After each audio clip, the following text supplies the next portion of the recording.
ఎప్పుడూ అబద్ధాలు చెప్పే దామచర్ల జనార్దన్ తాను ఆర్యవైశ్యుల్ని ఇబ్బందులు పెట్టినట్టు చెప్పాడని, 25 ఏళ్ల పాటు ఎమ్మెల్యేగా పనిచేశాను, ఏనాడు ఆర్యవైశ్యులు గాని వ్యాపారులు గాని ఇబ్బంది పెట్టలేదని చెప్పారు. కరోనా లాంటి విపత్కర సమయాల్లో కూడా ఆర్యవైశ్యులు ప్రశాంతంగా వ్యాపారాలు చేసుకునేందుకు పూర్తిగా సహకరించానని తెలిపారు. అదే తెలుగుదేశం పార్టీ ఆర్యవైశ్యులకు ఏం చేసిందో చెప్పాలని ప్రశ్నించారు. నేను ఎలాంటి ఇబ్బందులు కలిగించేట్టు రుజువు చేస్తే ఇప్పుడే రాజీనామా చేసి వెళతానని పేర్కొన్నారు. ల్యాండ్ టైటిలింగ్ చట్టం గురించి తెలుగుదేశం పార్టీ, చంద్రబాబు నాయుడు లెక్కలేని అబద్ధాలు ప్రచారం చేస్తున్నారని మండిపడ్డారు. చంద్రబాబు నాయుడికే తీసుకునే అలవాటుంది తప్ప జగన్మోహన్ రెడ్డికి ఇచ్చే అలవాటుందని ఎద్దేవా చేశారు. సిద్ధా రాఘవరావుకు టీటీడీ చైర్మన్ గా చేసేంత వరకు ముఖ్యమంత్రితో పోరాడతానని హామీ ఇచ్చారు. ఆర్యవైశ్యుల కోసం ఏది చేయటానికైనా సిద్ధంగా ఉన్నాను, నన్ను చెవిరెడ్డి భాస్కర్ రెడ్డిని గెలిపించండి, మీ రుణం తీర్చుకుంటామని విజ్ఞప్తి చేశారు. ఎంపీ అభ్యర్థి చెవిరెడ్డి భాస్కర్ రెడ్డి ప్రసంగిస్తూ తాను చిన్నప్పుడు ఆర్యవైశ్యుల ఇంట్లోనే పెరిగానని, వారితోనే తిరిగానని, ఆర్యవైశ్యులు నిజాయితీకి మారుపేరని నమ్మకంగా ఉంటారని, అందుకే వారంటే తనకు ఎంతో గౌరవమని చెప్పారు. మీకు సేవ చేయటానికే వెంకటేశ్వర స్వామి తనను ఇక్కడికి పంపించాడని భావిస్తున్నట్లు, ఎంపీగా గెలిస్తే ప్రజల నమ్మకాలను నిలబెట్టుకుంటారని హామీ ఇచ్చారు. ఈ కార్యక్రమంలో మాజీ మంత్రి సిద్ధా రాఘవరావు, బాలినేని శచీదేవి, బాలినేని కావ్య, నగర మేయర్ గంగాడ సుజాత, కారంశెట్టి పుష్పలత, కుప్పం ప్రసన్న, ఆర్యవైశ్య నాయకులు మునగా కృష్ణారావు, కోడూరు సత్యనారాయణ, మట్టా రాజా, తడవర్తి వాసు, తాతా మధు, రామస్వామి, సిద్ధా హనుమంతరావు, సురేష్, ప్రవీణ్, సత్యం, వినోద్, ఆర్ఏ సీను, ఆనంద్, కోరపాటి రమేష్ తదితరులు పాల్గొన్నారు. ఈ ఆత్మీయ సమావేశంలో నిర్వహించిన సాంస్కృతిక కార్యక్రమాలు ఎంతగానో అలరించాయి. తొలుత వాసవి కన్నికా పరమేశ్వరి అమ్మవారికి పూజా కార్యక్రమాలు నిర్వహించారు. ఈ కార్యక్రమాలకు హోస్టర్లుగా మృదుల, సుమన, మలకపేట శైలజ వ్యవహరించారు.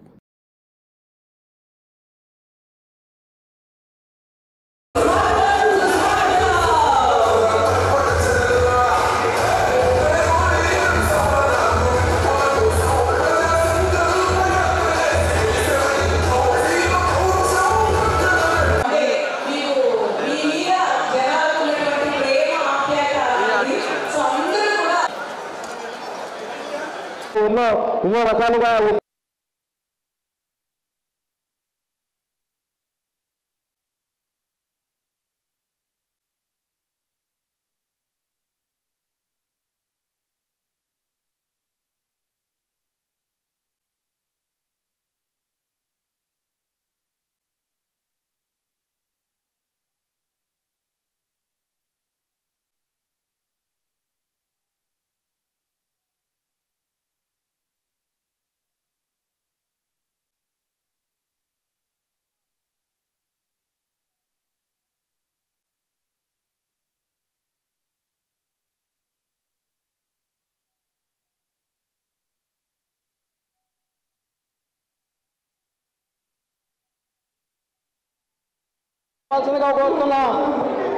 బాలినేని కావ్య ఒకసారి అందరూ గట్టిగా కుటుంబ జ్యోతి ప్రజ్వలన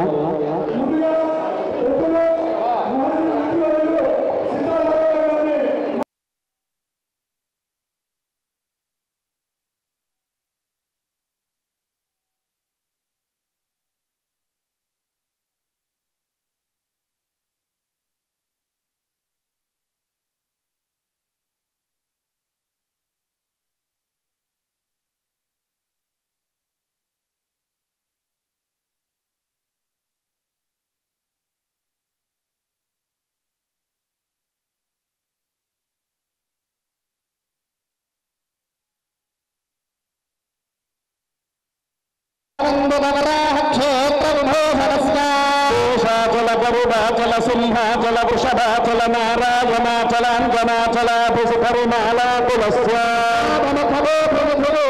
సాధారణ భక్తనుగుణత్మని భక్త గుణపూర్ణ శ్రీశైలపూర్ణ వసన్నవన వరమణ కృపాపూరపుత్రమతంగా శృంగగుణ గంగా సమాలింగువస్య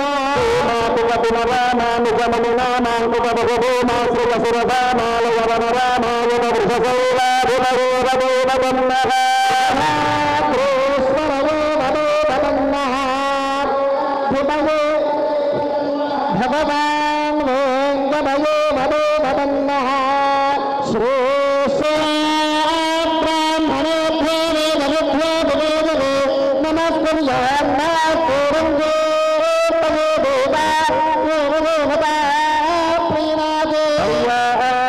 అనంతరాజాయ సర్వస్వామాపురాత్రముత్తమమహర్భవతు సర్వస్వాప్యౌ సర్వస్వరూప్యౌ సర్వమేవతోనాత్మాతు సముచిత స్థానం. ఆనాడు భారతదేశానికి స్వతంత్రం తీసుకొచ్చినటువంటి మహాత్మా గాంధీ గారి దగ్గర నుంచి ఈ రాష్ట్రానికి సంబంధించి 58 రోజుల ఆందోళన నిరాహార దీక్ష చేసి అసలు కాసినటువంటి అమరజీవి పొట్టి శ్రీరాములు గారి దగ్గర నుంచి ఏదైతే రాజకీయంగా ఎన్ని పదవులు ఎంతమందితో అలాగా చేసినటువంటి మన పూజలు ఆంధ్ర రాష్ట్ర ఆర్య వయసులందరినీ కూడా ఒక ఏకతాటి మీద నడిపినటువంటి పూజలు కొనిజేటి రోసయ్య గారు. వీరందరి స్ఫూర్తితోటి ఏదైతే వీరందరూ ఒక రకంగా మనందరికీ కూడా ఒక మార్గదర్శకులుగా ఈ రాష్ట్రంలో ఈ దేశంలో ఆర్య వయసులందరికీ కూడా ఒక సమీప స్థానాన్ని కల్పించినటువంటి మహానుభావులు అందరూ కూడా. మరి రాష్ట్ర చరిత్రలో ఆర్య వయసులకు సంబంధించి హక్కున చేర్చుకున్నటువంటి కుటుంబం ఏదైనా ఉంది అంటే అది ఒక వైఎస్ కుటుంబం అని చెప్పాలి. ఏదైతే జగన్మోహన్ రెడ్డి గారు, రాజశేఖర రెడ్డి గారు కొనిజేటి రోసయ్య గారికి సంబంధించి ఫైనాన్స్ మినిస్టర్గా ఉన్నప్పుడు ఈ రాష్ట్రంలో ఉన్నటువంటి అమ్మవారి ఆలయాలన్నీ కూడా ఆర్యవయసులో పరిపాలించుకోవాలని ఒక జీవోని తెచ్చుకొచ్చి ఇచ్చినటువంటి మహోన్నతమైన వ్యక్తి వైఎస్ రాజశేఖర రెడ్డి గారు. మనందరూ కూడా తెలిసి ఈరోజు చిన్న చిన్న పట్టణాల్లో సైతం అమ్మవారి ఆలయాలు దేదీప్యమానంగా వెలుగుతున్నాయి, నూతన నిర్మాణాలు జరుగుతున్నాయి అంటే అది రాజశేఖర రెడ్డి గారు ఆ రోజు రోసయ్య గారి ద్వారా మనకి ఇచ్చినటువంటి జీవో వల్ల అయిందే తప్ప మరి ఇంకేది ఒకటి కాదు. అమరజీవి పొట్టి శ్రీరాములు గారు పాల్గొనే అవకాశం దొరకడం అదృష్టంగా భావిస్తున్నాం. చాలా సంతోషంగా సంతృప్తిగా కూడా ఉన్నాం. నేను ఈరోజు నేను కూడా అభినందన చేస్తున్నా. మీ పార్లమెంట్ అభ్యర్థిగా జగన్మోహన్ గారిని పంపడం జరిగింది. ఈ పార్లమెంట్ అభ్యర్థిగా మీ వద్దకు రావడం జరిగింది. మీరు కూడా ఇంత పెద్దవాళ్ళతో ఆహ్వానించి కుటుంబ సభ్యులు స్వీకరించి ఆశీర్వదిస్తున్నందుకు సదా మీకు రుణపడి ఉంటాను. చంద్రబాబు గారు, నేను కూడా విద్యార్థి నుంచి కష్టపడి వచ్చిన వాళ్ళని సామాన్య కుటుంబం తెలిసిన వాళ్ళు అందరూ ఒకరిగా ఉండేవాళ్ళు. నాకెంతో ప్రత్యేకంగా ఆదివాసీ కుటుంబ సభ్యులతో చిన్నప్పటి నుంచి కూడా విడుదల అనుభవం ఉంది. ఎందుకంటే మా ఇల్లు మా పక్కిళ్ళు పుట్టినప్పటి నుంచి వైశాఖ కుటుంబంలోనే చిన్నప్పటి నుంచి అదే పెరిగినటువంటి వాళ్ళు. అందులో అనేక సార్లు రెండేళ్ళు ఆరోగ్యంగా ఉండడంతో కుటుంబంలో ఒకరిగా పెరిగినటువంటి వాళ్ళు. నాకు పూర్తిగా అవగాహన ఉన్నది. ఈరోజు కూడా ఎవరైనా ఏదైనా పని చేయాలి అంటే ఒక పాత్ర సంపాదించాలి అంటే కళ్ళు మూసుకొని ఇంకొక ఆలోచన లేకుండా నమ్మే ఏదైనా ఒక వ్యవస్థ ఉంది ఉన్నంత ఒక ఆరోగ్య కుటుంబం అని ధైర్యంగా చెప్తున్నాను. ఈరోజు కూడా ఇంకో పార్లమెంట్ సభ్యులు వచ్చినప్పుడు కూడా సుమారు 1,60,000 మంది భోజనాలు పెట్టాలా, ఒక కేటకి ఎంత పెద్ద ఎత్తున చేయాలా అన్నప్పుడు నేను అడిగిన మాట ఒకటేగా ఇంత పెద్ద ఎత్తున మనం భోజనాలు పెట్టాలి అంటే ఎక్కడైనా పొదుల్లో నుండి అడిగా ఇక్కడ ఏదైనా ఆరోగ్య కుటుంబానికి సంబంధించి కూడా మంచి ఓవర్సైట్ యూనివర్సిటీ చెప్పు వాళ్ళకి అప్పగిద్దాం కరెక్ట్గా ఉంటుంది. వాళ్ళు అడిగారు. దేశం చాలా పెద్ద ఒంగోలు ఉన్నాయి, పెద్ద పెద్ద జీమార్లు వచ్చినాయి, చాలా వచ్చినాయంటే ఉండే చెప్తా ఏ మార్పు వచ్చినా కూడా ఆరోగ్య కుటుంబ సభ్యులు ఉన్నంత నిజాయితీ నమ్మకం మా ఇద్దరు చిన్నప్పుడు చూడలేదని చెప్పి మొత్తం తీసుకెళ్ళి పొదుపు ఇవ్వాలని చెక్ చేసుకోవడం నాకు ఎవరో కూడా తెలియదు. ఒకే చిన్నప్పటి నుంచి కూడా ఒకటే పేరులో కుటుంబంలో ఒకటే చిన్నప్పటి నుంచి ఆరోగ్య కుటుంబంలో పక్కపక్కన పెరగడంతో అలా తీసుకెళ్ళిస్తే నిజాయితీగా చెప్తున్న 1,60,000 మందికి ఒక చిన్న లోటు లేకుండా, ఒక చిన్న అబద్ధం చెప్పకుండా, ఒక చిన్న మోసం లేకుండా, ఒక చిన్న తప్పు లెక్క లేకుండా 1,60,000 మందికి ఇక్కడ భోజనం పెట్టగలిగారు అంటే నిజంగా చెప్తున్నా మీరు ఉన్నటువంటి నిజాయితీ మీరు గర్వంగా చేస్తారు. మీరు చిన్నప్పుడు చూశారు కాబట్టి అంత అటాచ్మెంట్ ఎలా నేను కూడా చిన్నప్పటి నుంచి వెంకటేశ్వర స్వామి పీటీలో చదువుకున్నాం.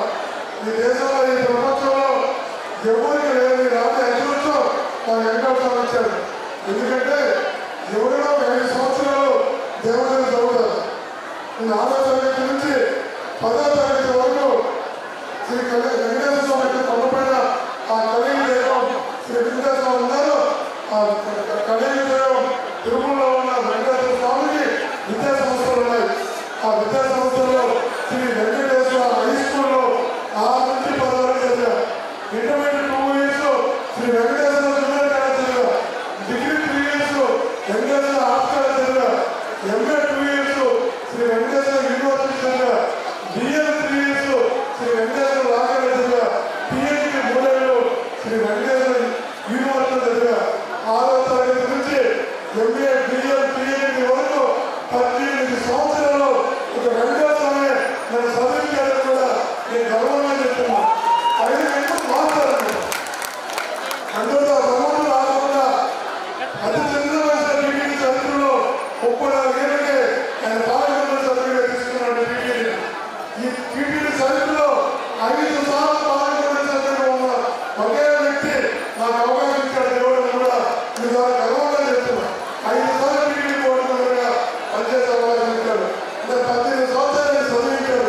ఒకసారి లెక్కించాం 18 సంవత్సరాలు చదివాం. ఎంత ఫీజు కట్టింటాం? 18 ఏళ్ళ కంటే 7,700 రూపాయలతో ఎంఏ బిఎల్ పిహెచ్డి పూర్తి చేసుకుని ఈ స్థితి రాగలిగింది. ₹2 ఫీజు నుంచి 5 ఫీజు వరకు వచ్చింది మాకు ఎంత చదివాడు. అంటే భగవంతుడి చదువుకున్నాం, భగవంతుడి పనిచేయాల.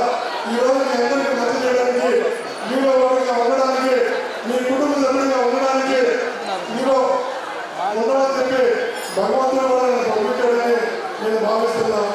నేను ఖచ్చితంగా చెప్తున్నా, నేను అబద్ధాలు చెప్పే వ్యక్తిని కాదు, అబద్ధంగా పరిగెత్తే వ్యక్తిని కాదు. ఎప్పుడో చిన్నప్పుడు నాకు రాజశేఖర కుటుంబం పరిచయం అయింది.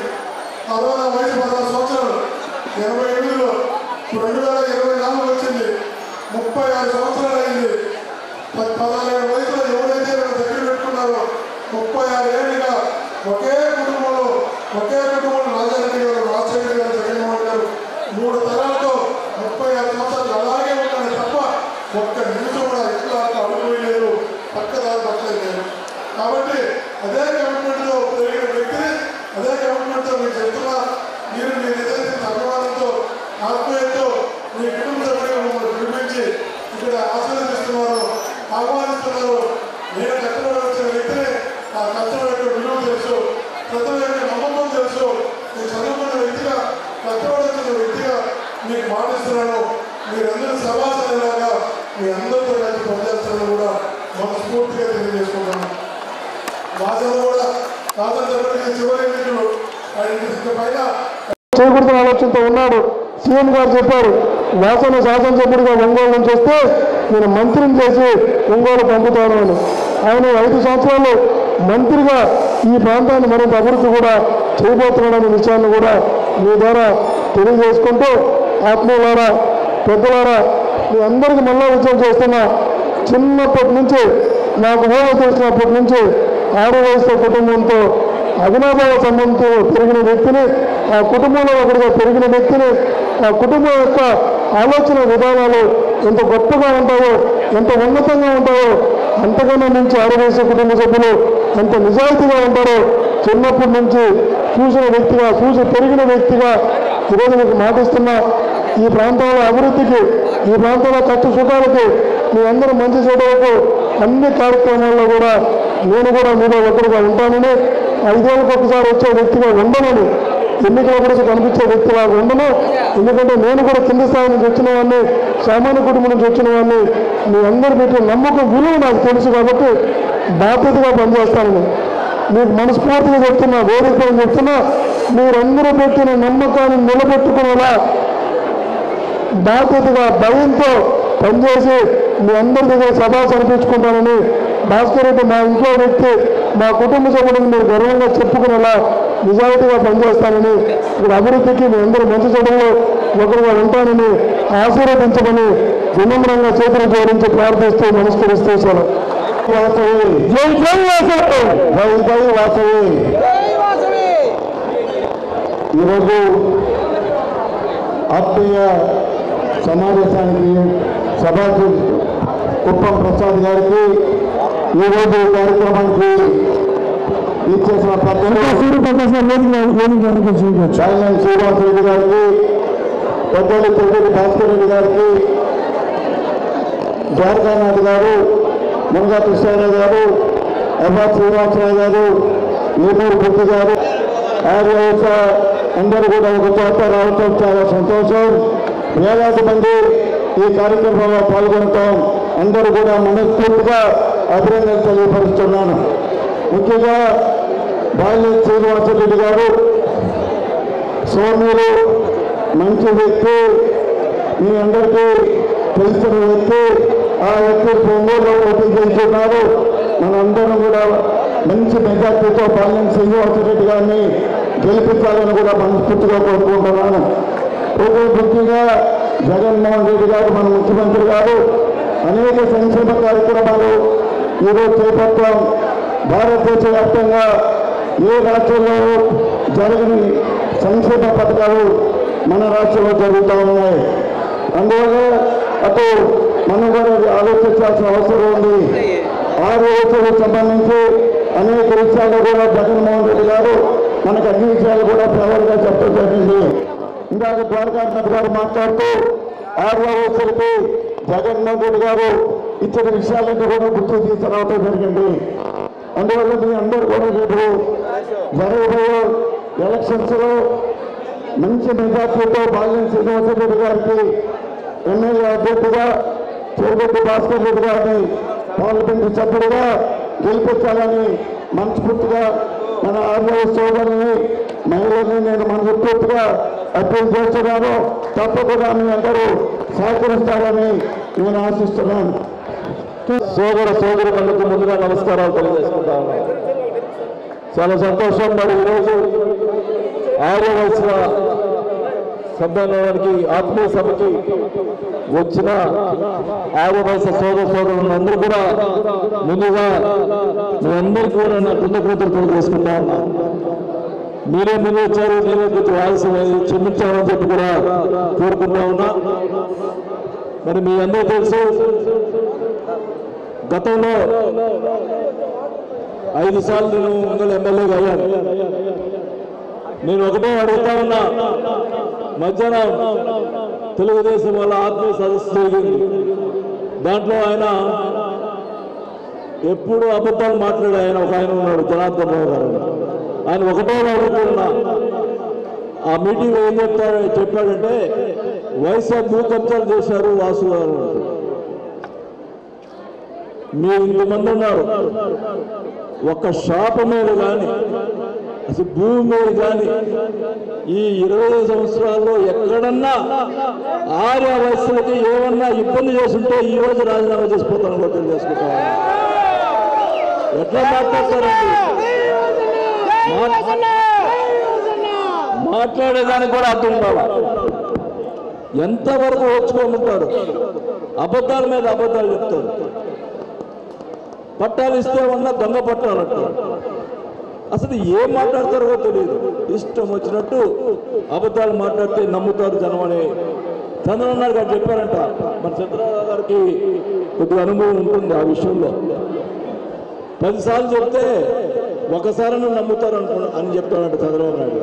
అబద్ధాలు. మరి ఈరోజు ఎన్నో అబద్ధాలు చెప్తా ఉన్నాడు. ముఖ్యంగా ల్యాండ్ సీలింగ్ యాక్ట్ మీద ఎంత దొంగ అబద్ధాలు చెప్తా ఉన్నాడు. ల్యాండ్ సీలింగ్ అంట జగన్ రాసేసుకుంటాడు. ఏం మాట్లాడుతారు? ఎంత దుర్మార్గం అండి. ఒకటే చెప్తా ఉన్నా, చంద్రబాబు నాయుడు గారు మీకు తీసుకునే అలవాటు మీకుంది, జగన్కి ఇచ్చే అలవాటు ఉందని కూడా స్వభావం ఒకటే చెప్తున్నాడు. మీకు తెలుసు, ఒంగోలులో కొంతమంది భూ కబ్జాదారులు, ఒక పార్టీ కాదు, నేను ఒక పార్టీ చెప్పట్లా, అన్ని పార్టీలో కొంతమంది భూ కబ్జాదారులు తయారైతే ఈ రాష్ట్రంలో ఎవరు కూడా సిట్టి ఇచ్చలా. ఒక ఒంగోలు సిట్ వేయించారని చెప్పి సభకు తెలియజేసుకుంటా ఉన్నాం. సిట్ వేసి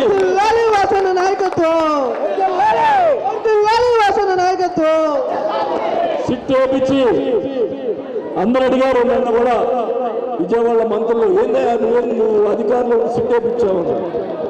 అవునండి మా ఒంగోలులో మా జిల్లాలో కబ్జాదారులు ఎక్కువైపోయారు కాబట్టి నిష్పక్షపాతంగా సిట్ వేస్తే ఆ దొంగలు బయట పెడతారని చెప్పి భయపడతారు. ఇంకా 10 సంవత్సరాల్లో ఎవరన్నా నేనున్నంతకాలం ఎవరన్నా భూ ఆక్రమణ జరిగేదానికి ధైర్యం చేసే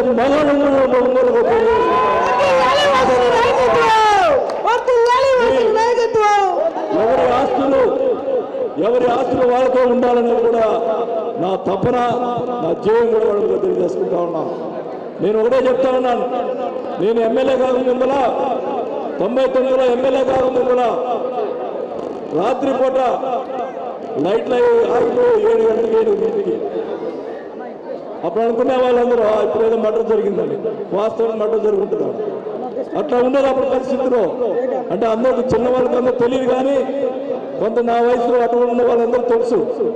ఒంగోలు మర్డర్లు ఎక్కువ జరిగాయి. నేను ఎమ్మెల్యే అయిన తర్వాత ఆ మర్డర్లు రౌడీలు మొత్తం మూగాన్ని కూడా ఒంగోలు తరివేసని చెప్పి సభాపతులు చేసుకుంటా ఉన్నాం. ఎవరిని ఎంకరేజ్ చేయాల. ఈరోజు నేను ఒకటే చెప్తా ఉన్నా, కొంతమంది తెలుగుదేశం నాయకుల్లో కూడా ఒక సామాజిక వర్గం వాళ్ళు వైసీపీ పార్టీలో వైఎస్ఆర్ కానీ బ్రాహ్మణులు చేరుతుంటే వాళ్ళు ఫోన్ చేసి బెదిరిస్తూ ఉన్నారు. నేను 20 సంవత్సరాలు సాగించా. నా మీద చాలా మంది పోటీ చేశారు. సిద్ధరావు గారు పోటీ చేశారు, తులసిరావు గారు పోటీ చేశారు, ఈరు హరిబాబు పోటీ చేశాడు, ఆనంద్ గారు పోటీ చేశారు. వాళ్ళెవరు ఈ రకంగా ప్రవర్తించాల. ఎవరు కూడా ఎవరి పార్టీకి వాళ్ళు ఓట్లు అడిగారు, ఎవరి పార్టీకి వాళ్ళు ఎలక్షన్ చేసుకున్నాం తప్ప దొంగ మాటలు బెదిరింపులు ఇవన్నీ కూడా ఎప్పుడు వచ్చేలా. ఇప్పుడు ఉన్నప్పుడు ఇదే కార్యక్రమం బెదిరిస్తున్నారు. ఇవన్నీ మళ్ళీ అంటాడు మీటింగుల్లో నేను చిట్టా రాసుకుంటున్నాను రెడ్ బుక్ తెల్ల బుక్ పెట్టుకొని రాసుకుంటానంట. వైసీపీ చేసే వాళ్ళందరినీ బెదిరిస్తానంట. నేను అయితే చెప్తా ఉన్నా, అలా జనార్దన్నారు చిట్టా రాసుకోవాలా, ఈసారి మనం నేను ఊరుకోను, నువ్వు చేసే పనికి నాకు రాసుకోవాల్సిన అవసరం లేదు, నాకు మైండ్లోనే ఉందని కూడా తెలియజేసుకుంటాను.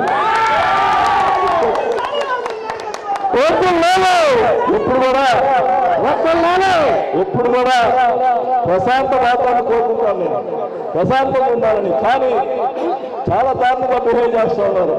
నేను ఎప్పుడు చూస్తున్నా ఇట్లాంటి ఎలక్షన్స్ చూడాల, చాలా దారుణంగా బిహేవ్ చేస్తున్నారు.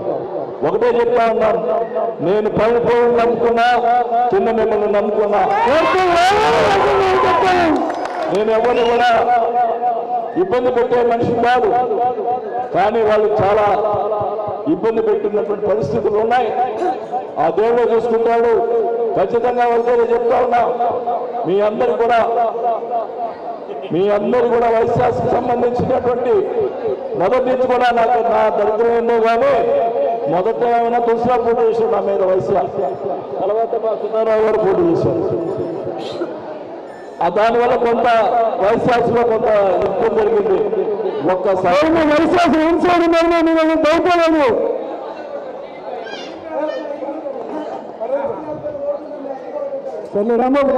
జనార్దన్ గారు నేను ఇంకోటి కొట్టాను, ఆయన వైఎస్ఆర్. నేను బలగొట్టాను ఎప్పుడన్నా, ఆయన బలగొట్టాను. మరి నేను కూడా చెప్పను ఇట్లాంటివి కూడా. ఎందుకు ఎవరు పాపాలను పోతామనుకుంటాం. ఒకటే చెప్తా ఉన్నా, ఆర్యవైశ్య సోదరులందరూ ఒకటే కోరుకుంటా ఉన్నా, ఎప్పుడు కూడా మిమ్మల్ని అందరూ కూడా ప్రాధాన్యత చివరిసారిగా పోటీ చేస్తా ఉన్నా. మీరందరూ దయచేసి ఒక్కసారి నాకు అందరూ కలిసి ఓటేసి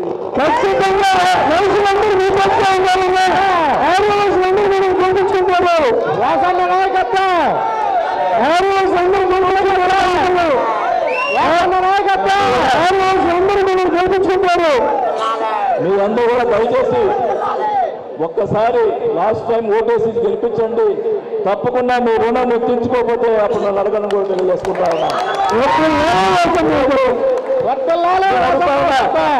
నేను అడుగుతా ఉన్నా, ఈ తెలుగుదేశం పార్టీ వచ్చిన తర్వాత 6వ వయసులకి మేము అది చేసాం ఇది చేసామని చెప్తున్నారు కదా, ఒక్కటి నిర్దిష్టమైన పని ఏం చేశారు చెప్పమనండి. ఒక్క పని అడుగుతా ఉన్నా, ఏదో మాట్లాడుతూ ఉన్నారు. నేను అడుగుతా ఉన్నా, మొన్న వీళ్ళందరూ కలిసి మన కృష్ణారావు గారు మొత్తం అంతా 6వ వయసులో ఉన్న ప్రసాద్ అందరూ కలిసి వచ్చి ఆరామ క్షేత్రం లేదు, మాకు ఆరామ క్షేత్రం కావాలంటే అప్పటికప్పుడు స్థలాన్ని మీరే చూసుకోండి అయ్యా, ఎక్కడ కావాలో మీరే చూసుకోండి, స్థలం ఎక్కడ కావాలో చూసి చెప్పండి, దానికి మనం చేద్దామంటే వాళ్ళు శ్రీనివాసరావు దగ్గర శ్మశాన పక్కన ఉన్న స్థలం అది బాగుంటుందండి మాకు ఏముంది అడిగితే అప్పటికప్పుడు ఆ నెలలోనే మున్సిపాలిటీలో మీటింగ్లో మన మేయర్ గారి ఆధ్వర్యంలో మీటింగ్లో పెట్టించి మీకు ఆ రోజు ఆరంభ క్షేత్ర స్థలం ఇవ్వడం జరిగిందని కూడా తెలియజేసుకుంటా ఉన్నాం. చాలా మంది 8 కోట్ల రూపాయల స్థలం, అంత ఖరీదైన స్థలం ఇచ్చారంటే లేదు, వాళ్ళు ఇళ్లలో ఉన్నటువంటి వాళ్ళు అద్దెకున్న ఇళ్లలో ఉన్న వాళ్ళు ఇబ్బంది పడుతూ ఉన్నారు, వాళ్ళు ఎవరైనా చనిపోతే ఇబ్బంది పడుతూ ఉన్నారు, వాళ్ళు అడిగారు మనం ఇవ్వాలా అని బాధ్యతతో మేము చేసాము. అది వెంటనే 9 నెలల్లోనే పూర్తి చేశారు మన కమిటీ వాళ్ళు. కృష్ణారావు గారు ప్రెసిడెంట్గా, అప్పుడు కృష్ణారావు వైసీపీలో లేడు, అదిగో చెప్పానా, కృష్ణారావు వైసీపీలో లేడు, నేను పార్టీ చూడలేదు, వాళ్ళకి అప్పచెప్పాను. నేను పార్టీలో చూడలేదు, నేను వాళ్ళకి అప్పచెప్పాను. మనం వాళ్ళకి అప్పచెప్పాను. చాలా మంది మన పార్టీలో ఉన్నారు, అదేంటండి మీరు కృష్ణారావు గారు అప్పచెప్పాను మేము అందరూ లేవా అన్నారు. కానీ నేనేం చేసి ఎందుకు చూసామంటే మనం అది చేయగల సమర్థతలు ఉండాలా, పార్టీ అనేది వేరు. ముందర ప్రజలకి మన వైఎస్ఆర్కి అందరూ కూడా తొందరగా అందుబాటులో రావాలనే ఉద్దేశంతో చేయడం జరిగింది. అది కూడా ఆయన గొప్పతనమే కాదు, వాళ్ళ కొడుకు గొప్పతనం. వాళ్ళ కొడుకు పంపించాడు, ఆయన కాంట్రాక్టర్ కాబట్టి నాకు వాళ్ళ కొడుకు ఇస్తూ అనుకుంటే భాషను చెప్తా ఉన్నాం. మరి అందరినీ కూడా చాలా మంది తీసుకొచ్చి ఒంగోలు గోశాల ఎప్పటి నుంచో ఇబ్బంది పడుతూ ఉన్నారు. మరి ఇబ్బంది పడుతున్న వాతావరణంలో నా దగ్గరికి వస్తే 20 సంవత్సరాల నుంచి అది వేరే వాళ్ళ హ్యాండ్ ఓవర్లో ఉంటే దాన్ని వాళ్ళతో మాట్లాడి సాల్వ్ చేసి ఈరోజు గోశాల మరి మీ కమిటీ కూడా అప్పచెప్పడం జరిగిందని కూడా తెలియజేసుకుంటా ఉన్నాం. ఈరోజు స్వేచ్ఛగా అక్కడ ఆవులు తిరుగుతున్నాయి గోశాలలో. దేవుడు ఆవులు గోశాలలో అందరూ కూడా పోయి గోశాలకు పోయి పూజించుకునే పరిస్థితి ఉంది. మా ఇంట్లో కూడా ఆవు పెట్టుకున్నాను నేను, ఎందుకంటే మా ఆవిడ రోజుకి కనీసం 7 గంటలు పూజ చేస్తుంది. అంతే, నేను పూజ చేయాలని దండం పెట్టుకుంటా అంతే. అంత భక్తురాలాగా మరి గోశాల విషయంలో కూడా ఆమె రికమెండేషన్ కూడా గోశాల పోతుంది. ఆ గోశాల ఎప్పుడైనా అది ఇప్పించాలనే ఉద్దేశంతో చేయడం జరిగిందని కూడా తెలియజేసుకుంటా ఉన్నాం. అలాగే రోసో గారు మా ఆవిడ గురించి చెప్పడం కానీ మా ఆవిడ వస్తుంది. మరి రోజుకి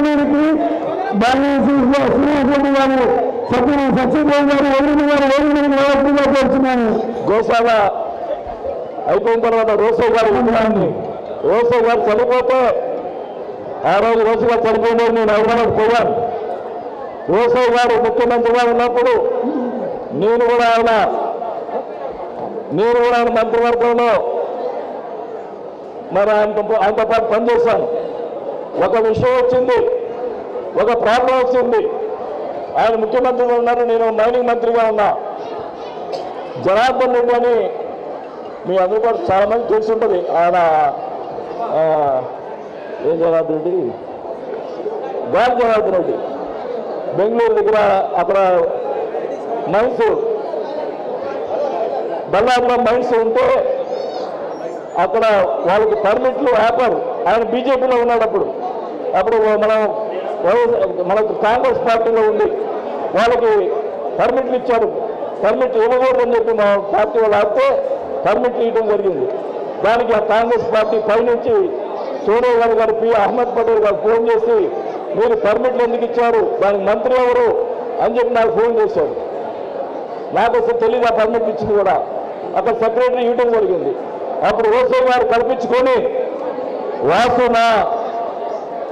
నా స్నేహితుడి కొడుకు, నా బిడ్డలాంటి వాడు, వాసు ఏ తప్పు చేయడు అని చెప్పి ఆయన అధిష్టానంతో మాట్లాడి నిజాలు బయట పెట్టి ఆ రోజు ఆ సెక్రటరీని సస్పెండ్ చేయించాడు. అంటే నా గురించి ఆయన తపనబడినటువంటి విషయాన్ని నేను ఎప్పుడు గుర్తుపెట్టుకుంటా. అందుకోసమనే ఆయన చనిపోయిన రోజు ఒంగోలులో ఓసీ గారి కాంస్య విగ్రహాన్ని నేను ఏర్పాటు చేస్తానని చెప్పి ఆ రోజు చనిపోయిన రోజు ఆ రోజు ప్రెస్లో చెప్పాను, అసెంబ్లీలో చెప్పాను.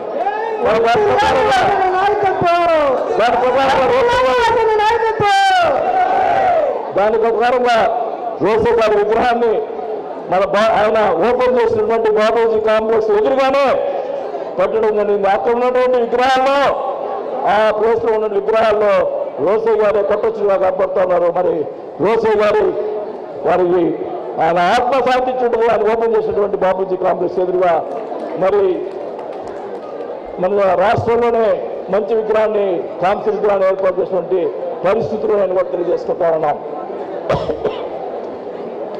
మరి మనం చెప్పాను ఒక ఆత్మీయ సదస్సులో, ముఖ్యంగా వయస్సులకి వాళ్ళు ఏం అడగరు.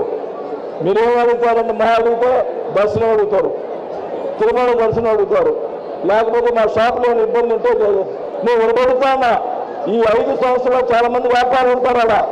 నేను స్టేట్ ట్యాక్స్ వాళ్ళకి వాళ్ళందరికీ చెప్పాను, ఎక్కడైనా వైఎస్ఆర్ దానికి సంబంధించి ఎక్కడైనా రైడ్ చేస్తే ఒప్పుకోని చెప్పాను. 5 సంవత్సరాలు ఎక్కడైనా రైడ్ చేయడం ఒకసారి అడగాలి చేసుకుంటాను. ఎవరో చెప్తాను. మరి ఖచ్చితంగా రైడింగ్ అని ఎక్కడ కూడా ఏ ఇబ్బంది లేకుండా చేయటం జరుగుతుంది. మీ అందరూ కూడా దయచేసి ఆలోచించండి. మిమ్మల్ని అందరూ కూడా మరి దేవస్థానం సంబంధించి తిరుమలకు మీరు అడిగేది దర్శనం ఎవరు వచ్చినా మొన్న చెప్పాను ఏమనంటే రోజు 10 మందికి వైఎస్ఆర్కి దర్శనం నేను బ్రేక్ దర్శనం ఇస్తానని చెప్పి చెప్పడం జరిగింది.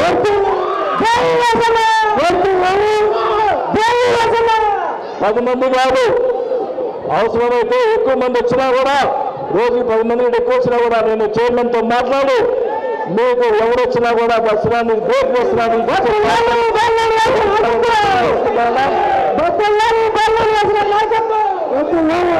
అలాగే దర్శనం కానీ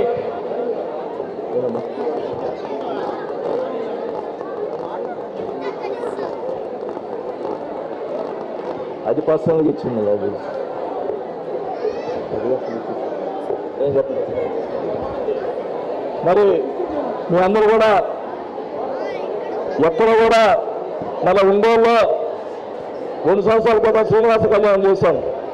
శ్రీనివాస కళ్యాణం చేసినప్పుడు అందరూ కూడా చెప్పాను, ముందర విఐపి పాసులు వైశాస్కి బ్రాహ్మణ్స్కి ఇమ్మని చెప్పాను. ఎందుకంటే ఎక్కువ పూజించేది మీరు కాబట్టి ఆ రోజు చెప్పడం జరిగింది. ఆ రోజు మరీ జనం ఎక్కువ రావడం కొంత ఇబ్బంది జరిగితే ప్రతి ఇంటికి కూడా వైశాస్ ఉన్నటువంటి మా పెద్దల మా పార్టీ వాళ్ళందరూ కూడా ప్రతి ఇంటికి కూడా ప్రసాదం చేరాలా అని చెప్పి నేను మరుసటి రోజు అందరూ కూడా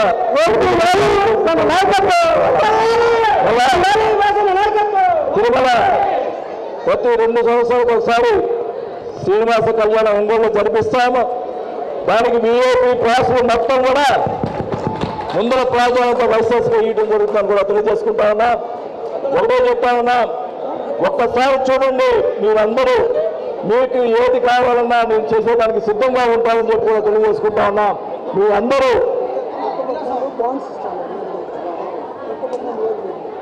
మరి మీ అందరూ కూడా మీరు చూసి మీరు జరగబోయే ఎలక్షన్స్లో ఎమ్మెల్యేగా నన్ను అలాగే ఎంపీగా చేరెడ్డి భాస్కర్ రెడ్డి గారిని ఇద్దరిని గెలిపిస్తే తప్పకుండా మీ రుణాన్ని తీర్చుకుంటామని చెప్పి తెలియజేసుకుంటా ఉన్నాను. ఈ మధ్యకాలంలో కొత్తపట్నంలో రోడ్డు వైండింగ్ చేశాం. చాలామంది ఇప్పుడు ప్రాబ్లం అయింది. ఒకటే చెప్తా ఉన్నా, టెంత్ రోడ్లో కూడా కొంతమంది వచ్చి టెంత్ రోడ్డు వైండింగ్ చేయాలి అని చెప్పారు మన వయసు ప్రముఖులే. సరే అని చెప్పి మీటింగ్ పెట్టా, వైండింగ్ చేద్దామని మీటింగ్ పెడితే సగం మంది మాకు వద్దు వైండింగ్ చేయొద్దన్నారు. వద్దంటే నేనేం చేయను. అందుకని ఆపేస్తాం. ఎక్కడ కూడా ఎవరిని ఇబ్బంది పెట్టేవాడు కాదు. వైండింగ్ అందరూ ఆ రోజు మీటింగ్ పెట్టే అందరూ కూడా బాంబే డైంగ్లో పెట్టి అక్కడ అందరూ కూడా చాలామంది వద్దని పాపం. కొత్తపట్నంలో బీచ్ పోవడానికి రోడ్డు వైండింగ్ చేస్తే అక్కడ ఎక్కువ వైశ్వాస్కి కొంత పోయింది, ఎక్కువ స్థలం పోయింది. దానికోసం అని చెప్పి నేను మన ఉడాలతో మాట్లాడడం, వాళ్ళకి నష్టపరిహారంగా ఏమైనా ఇచ్చేదానికి బాండ్లు కానీ ఈ టీడీఎస్ బాండ్ ఇస్తారు మన టౌన్లో, అలాగే బాండ్స్ వాళ్ళకి ఇచ్చేవాళ్ళకి వాళ్ళు పాపం నష్టపోయారు కాబట్టి నష్టపరిహారం ఇచ్చేదానికి కూడా నా సాయశక్తిగా కృషి చేసి వాళ్ళు నష్టపరిహారం ఇప్పించేదానికి తెలియజేసుకుంటారు. మరి మీరందరూ కూడా ఈరోజు ఈ కార్యక్రమానికి ఇంకొకటైతే చెప్పాలా, మా సిద్ధారావు గారు మళ్ళా ఎమ్మెల్యే అయ్యేవాడు, అదృష్టంగా మంత్రి అయ్యేవాడు. ఆయన ఆ దర్శ అనేవాడు. ఎప్పుడు ఆయన నాకు ఒంగోలు నేను అడిగా, ఒంగోలులో పోటీ చేయని అడిగా. నేను ఏమంటే మార్కాపురం పోతానంటే లేదు నాకు దర్శ అన్నాడు. సీఎం గారు అయినా సూపర్వైజర్ మార్పించాడు. తర్వాత మార్కాపురం 2 సార్లు అన్నా. మార్కాపురం ఈరోజు 30 ఓట్లు పిలిచేవాడు. ఆయన ఎందుకునో టైము ఆయనకి ఒకటే కోరిక, టీటీడీ చైర్మన్ కావాలని. మేమైతే నా సాయశక్తిగా ముఖ్యమంత్రి గారితో నా సాయశక్తిగా మాట్లాడి ఆయన చైర్మన్ కోసం నేను పట్టాల కోసం ఎంత పోరాడానో ముఖ్యమంత్రితోటి అలాగే పోరాడి మన సిద్ధారావు కోసం చైర్మన్ ఇప్పించేదాని కోసం నా సాయశక్తిగా కృషి చేస్తానని చెప్పి కూడా టీడీ చైర్మన్కి నా సాయశక్తిగా కృషి చేస్తానని చెప్పి కూడా మీ ముందులో నేను మాటలు చెప్తా ఉన్నా. ఖచ్చితంగా నేనైతే మన పట్టాల కోసం 40 రోజులు నేను హైదరాబాద్లో కూర్చున్నా. దీనికోసం నేను మంత్రి చేస్తాను ముఖ్యమంత్రి గారు నన్ను, అయినా కూడా నేను దానికోసం పోరాటం చేస్తాను. ఖచ్చితంగా మాట నిలబెట్టుకోవడానికి నా సాయశక్తిగా కృషి చేస్తానని చెప్పి కూడా తెలియజేసుకుంటూ, మరి చివరిగా మిమ్మల్ని అందరూ కూడా అదృష్టంగా మీ ఆశీర్వాదం ఇస్తే తప్పకుండా తీర్చుకొని మీ రుణం తీర్చుకుంటామని తెలుసుకుంటానా. ఏమన్నా ఆశీర్వాదం ఇస్తారా లేదా? దయచేసి చెప్పండి.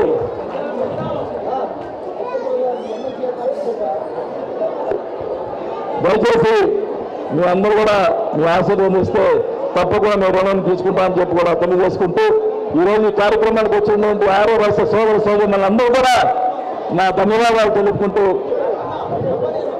అందరూ కూడా భోజనం చేసి వెళ్ళాలని చెప్పి కూడా కోరుకుంటూ సెలవు తీసుకుంటా ఉన్నా.